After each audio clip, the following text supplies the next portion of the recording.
های گایز، چطورین؟ خوبین؟ من آماده شدم واسه همون شویی که هی میرفتم سر فیتینگ. امروز ریهرساله و الان یه ذره بد بودم، ولی بذارین آوتفیتم بهتون نشون بدم. این آوتفیتمه و میکاپ هیر و آره دیگه. من برای ذره راه بیفتم، میخوایم بین یه قهوه درست کنم و بعدش راه بیفتم برم.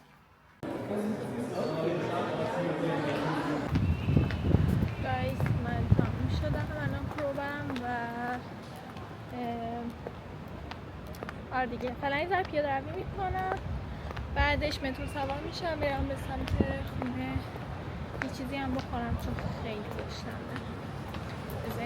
خیلی قشنگه این هوا، هوایی گرم عالیه.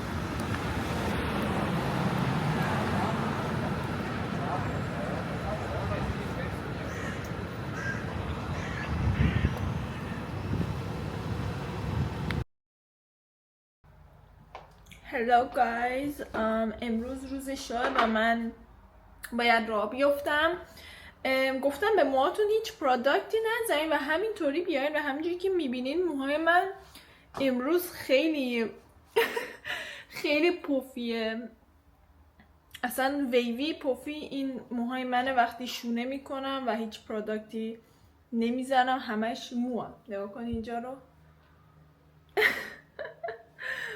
ولی آره اینم آوتفیتمه.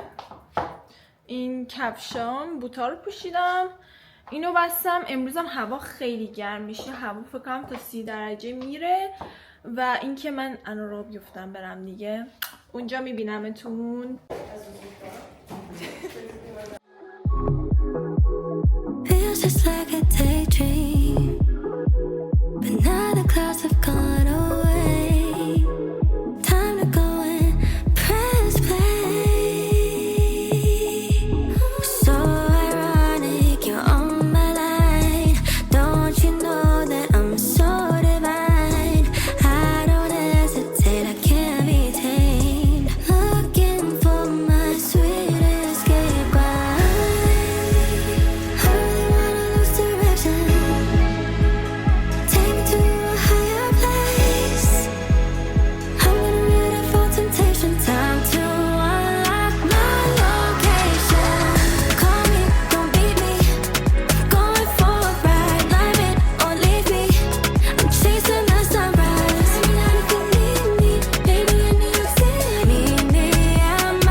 Good morning guys. امروز روز سوم و روز آخره و اینم فیت من. کفش اینا رو پوشیدم، پشت لباسم تو باز. این تاپر خودم دوختم، فکر کنم قبلا گفته بودم.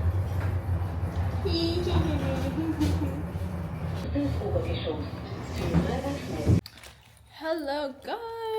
ببخشید من این ذره توی ولاگ گرفتن کمکاری دارم میکنم فکر کنم، ولی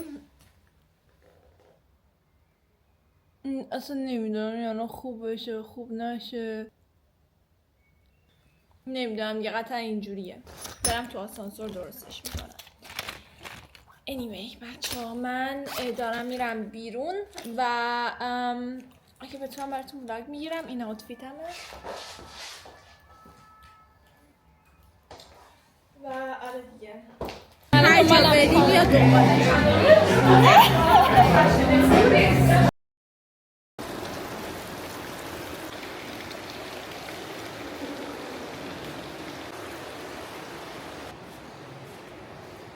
این قابه است الان نمیفته. این قابه هستن که گوشو میچسبونی به همه جا. تو این کلامو نگه داشته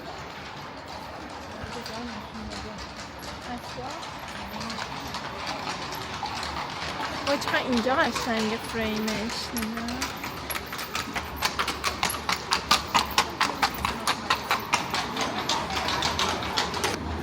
این کافه خیلی توریستیه. گفتی یه قدیمی ترین کافه است مامان اینجا؟ اون یکی بود قدیمی ترین، اون 1816 این 1876. اینجا کافه ایه که فکر میکنم هیتلر و اینا میمدن تو سخنرانی میکردن اگر اشتباه نکنم. ولی برای آدم های معروف میمدن توش، مثل اون کافه نادری بود تو ایران که مثلا چیز میرفت توش. این نویسنده اسمش یادم رفت، بوف کورو نوشته، صادق هدایت.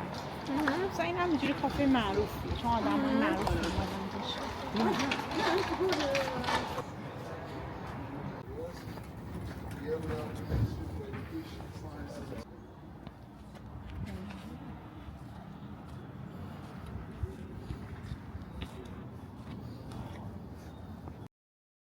Good morning guys. آقا من اومدم یه باشگاه جدید رو امتحان کنم، برای همین باشگاه خودم نیست و با ایساک اومدیم، ولی نمیدونم روم بشه برم بیرون فیلم بگیرم یا نه با دوربین. حالا شاید با گوشی میذاره بگیرم، I don't know.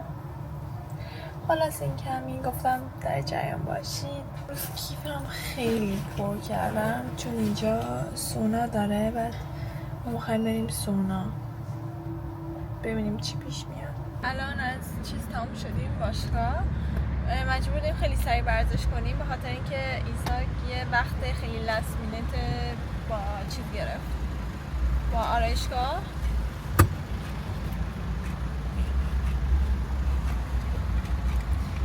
بعد الان به احتمال خیلی زیادم دیر میرسیم با اینکه خیلی سعی کردیم کوتاه ورزش کنیم. دیگه چی؟ آره دیگه پلنم یه چیز دیگه بود ولی تغییر کرد. قرار بود بعد باشگاه بریم خرید،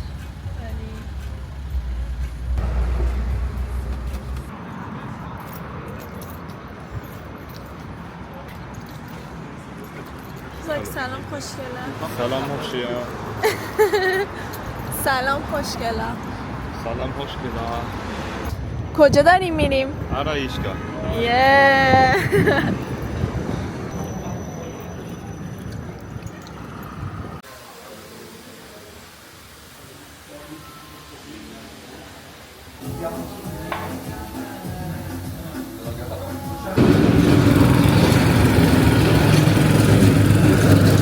بچه اینجا توی توالت های زنونش همیشه یه شماره یا کد هست برای اونایی که توی خونه مورد خشم و آزار و اینا قرار میگیرن.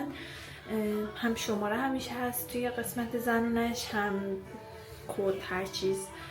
و اینکه خیلی خوب میشد اگر تو ایران هم همچین چیزی بود. حالا نمیدونم هست یا نه، ولی به نظر من این خیلی چیز خوبیه.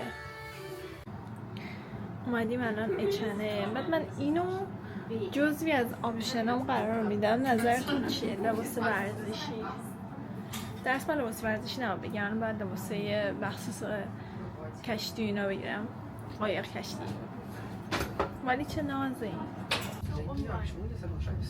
الان شاید فکر کنین که من الان تو قطار چیکار کنم. من تا چند پیش ایساک بودم، بعد دیگه ایجنت هم بهم زنگ زد گفتش که نه بذار اینجور بهت میگم. من قرار داشتم که الان با ایساک و دوستاش بریم بیرون، که اول ایساک میرم باشون بیرون، بعد من بهشون جوین میشدم. بعد الان های گایز، من الان در حال ادیتم دوباره و یه چیز رفت رو مخم. نمیدونم توی ویدیو که دارم حرف میزنم چرا همش اینجوری دارم میکنم، نمیدونم چرا.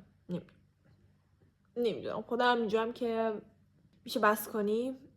و دیدم که تا آخر ویدیو بس نمی کنم و خواستم به شما هم بگم که در جریان باشید که قرار نیست بس کنم.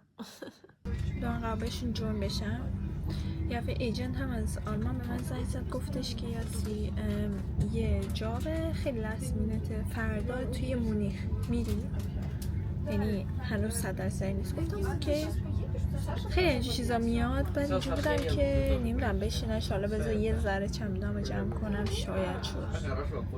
دقیقا 1 ساعت قبل اینکه قطار اینجا را بیفتم این تیکتو بخرم به من زنگ زد، گفتش که جابو گرفتی، قطارت هم 1 ساعت دیگه میره. یعنی من اینطور بودم که وات. ببین نمیدونم از قیافم معلومه یا نه، ولی همینطوری از خونه دویدم بیرون و اصلا نمیدونم چی جمع کردم، چی آوردم چی نیاوردم، واقعا نمیدونم. جاب فرداه. بعد ببین ناخونام اصلا وضعیتشون خوب نیست، فیسم الان ترکیده.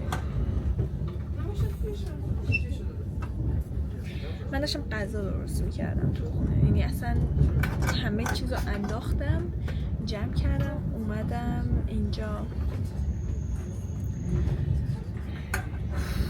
اصلا نمیدونم چی بگم.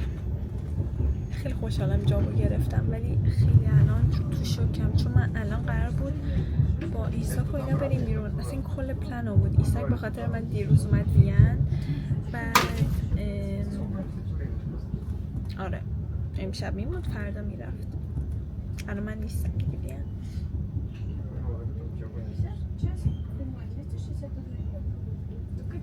قیافه‌ام الان اصلا ترکی. به من امروز خیلی حالم بد بود. من امروز میگرین گرفتم صبح با سردرد شدید، ولی رفتیم خرید چون اصلا من یه سری کارا صبح انجام میدادیم. من قرصمو نبرده بودم، ساعت ها میگیرن داشتم. بعدش خوب شد اومدیم خونه و من رفتم خرید خونه یه سری چیزی بخرم، غذا درست کردم و الانم اینجا در میرم مونیخ.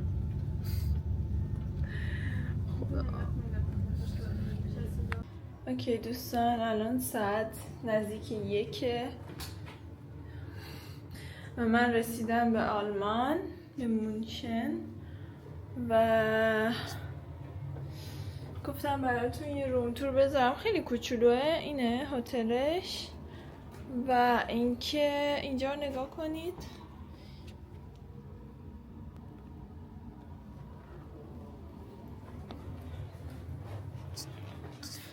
بچه‌ها من موقعی که داشتم این کت رو برم داشتم گفتم چرا این کت به این گرمی تو این هوا دارم برم دارم. هوا الان دیگه گرم شده. قطار اول نه، چون من این سویچ داشتم بینش. قطار دومی رو که سوار شدم انقدر توش سرد بود که من کل راه داشتم با این میلرزیدم و الان قشنگ سرما رفته تو تنم. چقدر خوشحالم که همینو با خودم آوردم، یعنی داشتم حماقت میکردم که اینم با خودم نیارم. آره دیگه من برم فکر کنم الان برم همون، صبح برم همون، اصلا نمیدونم، ولی برم هرچی باشه آماده بشم که تصمیم بگیرم بخوابم. یعنی دارم از خستگی میمیرم اینجوری بگم. ولی تختش خیلی کوزیه، نگاه کنی قشنگ نرم و گرمه.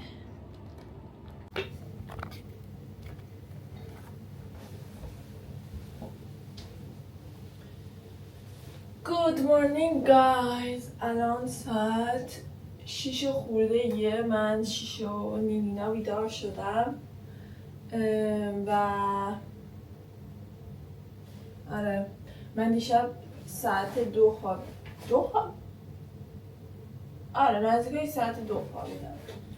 بعد دیگه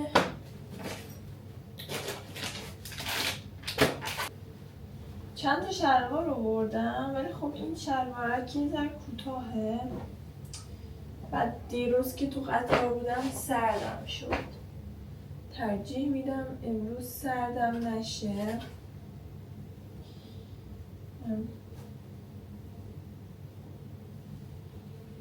تو قطار دومی خیلی سرد بود، نمیدونم چرا.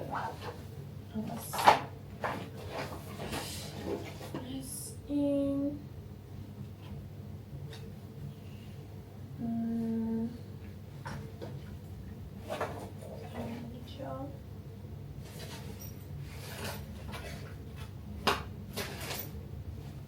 که اصلا هیچ کدومشون با هم سازگار نیست. من همینجوری لباس انداختم این تو اومدم، نمیدونم واقعا چی بگم.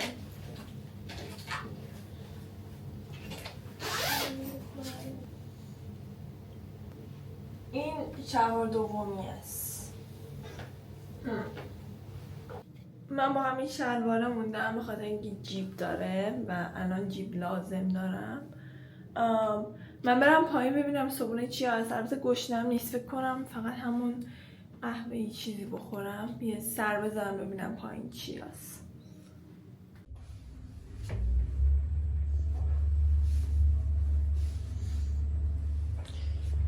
بهتون فکر کنم از صبحونه فیلم بگیرم.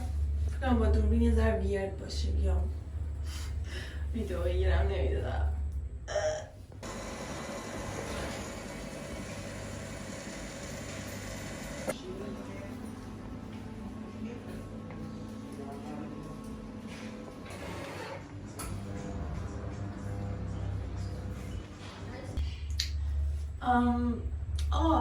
من اینجا که گشنم نیست، صبحونه فکر نکنم اونقدر بخورم، یه قهوه فوقش. ولی آدم صبحونه هتل رو میبینه نمیتونه نه بگه. آره الان من فهمیدم لوکیشن یه جای دیگه است. من فکرم تو هتله، فکر کردم که لوکیشن توی هتله و نمیدونم چرا فکرم تو هتله، ولی اشکال نداره. آره دیگه نمیدونم، تو هتل نیست. باید برم. من درست میرم کجا؟ ای بابا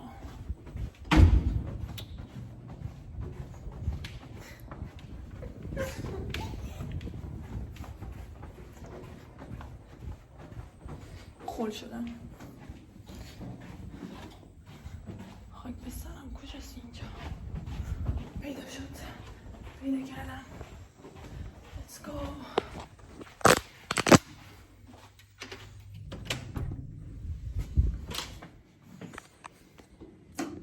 من خیلی معذرت میخوام، یه پیام بازرگانی دیگه براتون دارم. البته که این بیشتر تیه، این که چه اتفاقی افتاد. من خیلی عادی رفتم سر ست و ما شروع کردیم به عکس گرفتن. کلاینت خیلی راضی بودن، همش به به چه چه و اینا. و حتی من سر ستم بودم، ببین همه چی داشت خیلی عالی پیش میرفت. سر ستم بودم، ایجنت هم گفتش که تو واسه فردا و پس فردا یه جاب دیگه بوک کردی برای زالاندو، مثلا دوست داری بعد اینجا بری وین به جای بری برلین به جای وین، چون تیکت من و کلاینت خریده بود به وین. بعد دیگه من گفتم آره چرا که نه. خلاصه آره دیگه اونا تیکت بر من خریدن. ساعت 6 خورده اینا، ساعت 11 خورده اینا شد و من قرار بود که آوتفیت بعدی رو بپوشم. یه ذره تو اون اتاق طولانی وایسادم که آخر کلاینت اومد، اینجوری ذره ناراحت و اینا، گفتش که مثلا ما کارم تمام شده با تو میتونی بری خونه. بعد من یه ذره تعجب کردم یعنی چی؟ بعد یه میکاپ آرتیستم خیلی اینجوری ناراحت اومد تو، اینجوری بودش که کم بود گریه کنه. بعد خود این کلاینت هم گفتش که تو عالی بودی، مشکل از تو نیست، اصلا چیز نیستش، فقط اینه که اون مدل قبلی که کنسل شده خیلی با تو فرق داره و باسشون گفته که منم یه ذره بیبی فیسم واسه این جاب، چون مدل قبلی هم 30 خورده سالش بوده، مدلی که باهاش سر ستم بودم داشتیم با عکس می‌گرفتیم حامله بود، اونم یه ذره سنش بالاتر میزد و من اینجوری بودم که اوکی عکس و همه چیز منو دیدن، اینا منو انتخاب کردن و خب من توی عکس و ویدیو و همه اینام همینم. مثلا خب چرا از همون اول میدونین چرا؟ البته من که اون بین واقعا چیزی نبودم، چون ایجنسی میگفتش که مثلا از دست کلاینت مد بود، کلاینت از دست ایجنسیم و من فقط این وسط بودم و فهم گفتم که تا وقتی که من پی بشم کاملا اوکیم با این داستان. خلاصه آره دیگه این وسط اینجوری بود و آره بعد دیگه به ایجنسیم زنگ زدم و بهش گفتم. خلاصه ما تصمیم گرفتیم که بلیت جدید بگیریم برای من به برلین، چون من دوست نداشتم توی مونیخ ول بگردم با چمدون و اینا. البته کلاینت هم خیلی مهربان بودن، گفتن که میتونی وسایلاتو بذاری اینجا بری یه ذره شهر رو بچرخی، ولی منم نمیدونم خیلی عجیب بود. تا حالا همچین اتفاقی برای من نیفتاده بود و اینجا بودم که اوکی حالا بذار ببینم. و من خودم ترجیح میدادم که برم به سمت برلین زودتر، چون این قطارها انقدر دیلی دارن، انقدر وای میستن، انقدر این اون 100 تا داستان که من ترجیح دادم همون زودتر بردارم که هر چیزی هم شد خیلی دیر نرسم برلین. خلاصه دیگه آره دیگه ادامه ولاگ من توی برلینم. فقط خواستم بهتون این وسط بگم که چی شد یه هفته از مونیخ پریدم به برلین، داستانی وسط چی بود. و آره بچه‌ها بالاخره رسیدم. اینجا رو ایجنت هم گرفته ولی فکر کنم شیری باشه اینجا که می‌بینین کلی تخت اینجا، ولی نزدیک زالاندوه، یعنی هم پیاده میرم. این ویو این ورشه باحاله، این ویو این ورشه باحاله. امروز خیلی روز عجیبی بود و قطارم خیلی دیلی داشت، همش وای میستاد، یه بهونه می‌آوردن. و اینکه یه ذره داونم.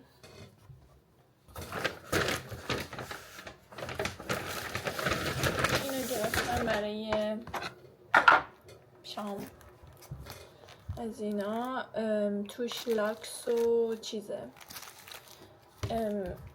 یه نوع نمیدونم چیه واقعا. میکنیم what چه اینجوریه؟ اوکی من فکرم اصلا بلد نیستم.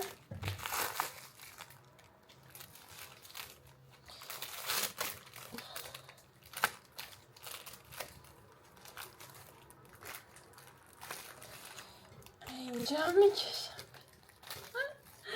برام گم میزنم. I don't care. بیا بعد میبینی داره ایساک سعی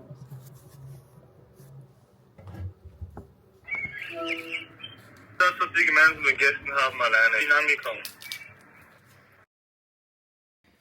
Good morning guys. من الان آماده شدم. بعد بذارین آوتفیت هم بهتون نشون بدم. این الان آوتفیت منه و دیگه الان باید راه بیفتم برم به سمت زالاندو و اینکه آره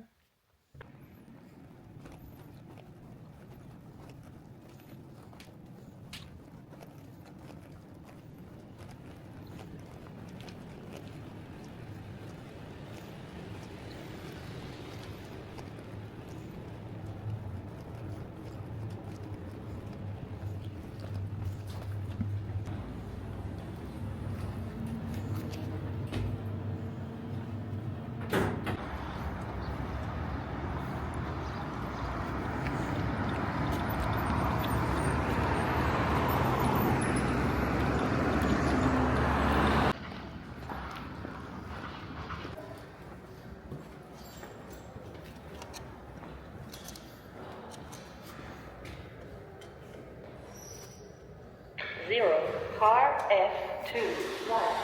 Broken down. Yeah. We gotta do bar for bar type shit. Yeah, I'm trying to finish this bitch in 10 minutes.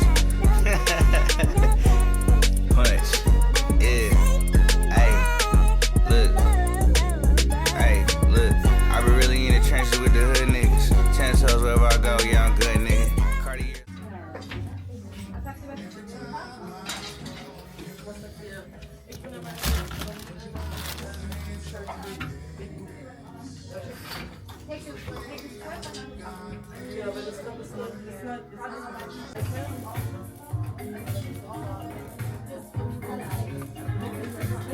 گایز من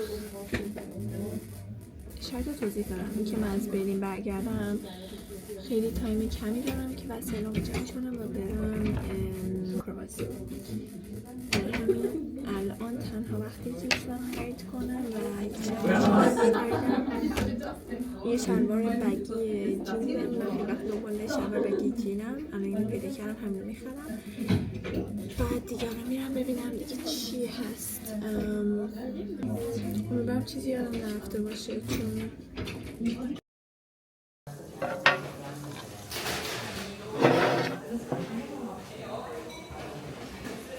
بچه‌ام